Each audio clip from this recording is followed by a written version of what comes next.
Sono passati più di 100 anni da quando il Grappa è stato trasformato nell'ultimo baluardo a difesa della pianura.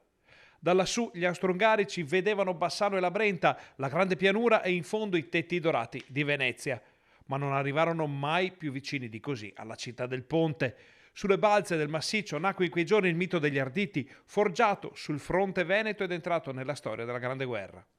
Oggi quel mito viene fatto rivivere da un nuovo monumento costruito dalla Federazione Nazionale Arditi d'Italia sul Col dei Cimiteri, fra il Col della Beretta e l'Asolone, dove ogni metro racconta una storia di eroismo e battaglie.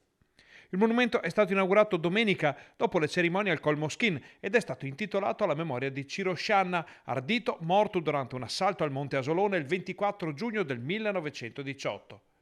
Scianna ha ricevuto per questo una medaglia d'oro al valor militare, ma fra i convenuti sul Grappa c'era anche una medaglia di bronzo al valor militare vivente, quella di Christian Baldassin, iscritto alla Federazione Arditi. L'alzabandiera ha dato nuova dignità a quei luoghi, facendo entrare ufficialmente il Cippo nel novero di monumenti del Grappa, che sarà meta di pellegrinaggio da parte degli Arditi che l'hanno voluto, progettato e costruito.